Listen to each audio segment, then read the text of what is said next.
السلام عليكم ورحمة الله وبركاته. أهلا بيكم في قناة هدى سويت. هنعمل مع بعض النهاردة عرض تحفة. من ساعة ما عملت العرض ده والجروب اتقلب عليه.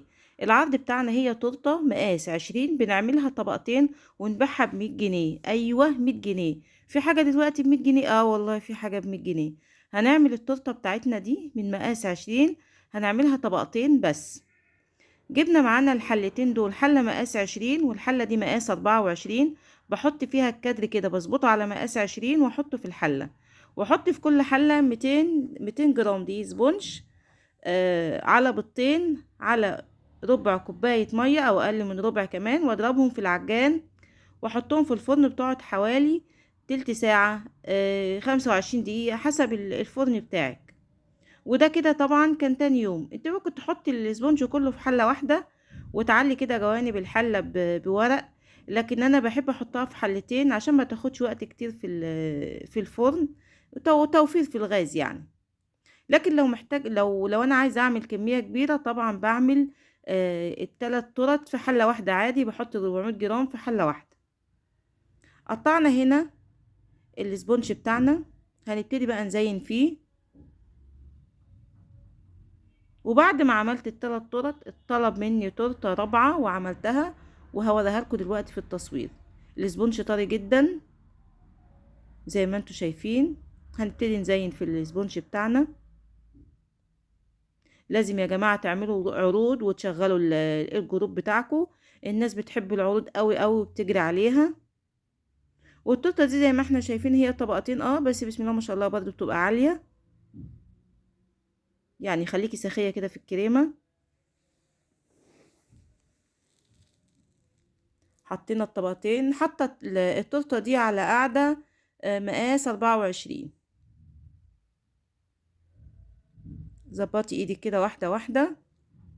وبعد ما عملناها عملناها بالسكرابر المشرشر كده. اول واحده خلصناها. حلوه والله، مقاسها حلو، ومش يعني مش صغيره قوي، حلوه. تمشي الجروب بتاعك كل شويه كده، اعملي عرض عشان الجروب بتاعك يشتغل. بسم الله ما شاء الله. اول ما عملت العرض ده في ناس كتير جدا جدا جدا اشتركت في الجروب. كل شوية كده بنزل بعرض عشان الدنيا تشتغل معايا. شهر 12 ده بيبقى فيه أعياد ميلاد كتير جدا، وطبعا الاحتفال برأس السنة، وكل سنة وانتم طيبين. احنا طبعا يعني مش بنحتفل برأس السنة ولا حاجة. هو الفكرة كلها ان احنا بنجيب حاجة حلوة وناكلها، وبيبقى اجازة بس كده، انما احنا مش بنحتفل ولا حاجة. كده خلاص عملنا تاني تورته معانا. هي عشان طبقتين ما بتاخدش وقت خالص في التجليس، وسهلة جدا. التالتة عملتها طبعا ما جبتهاش عشان الفيديو ما يطولش عليكم. هنبتدي هنا بقى نزين التورته بتاعتنا. ده جناش شوكولاته، بسيحه واحطه في التلاجة واطلع احطه في الميكروويف واستعمله. هنعمل نص جناش شوكولاته، والنص التاني هيبقى ربع مانجا وربع فراولة.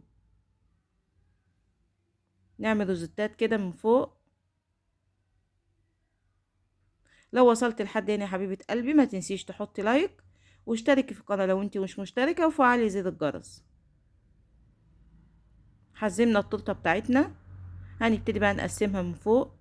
معلش هي الاضاءة مش موضحة، بس دلوقتي هيبان انا بعمل ايه. النص بتاع الجناش هنحط فيه جناش.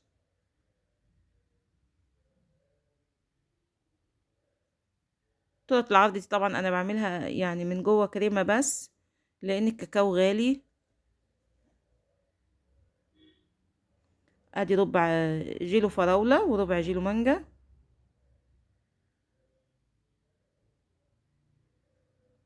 والله شكلها كمان حلو قوي، شدت الناس الحمد لله.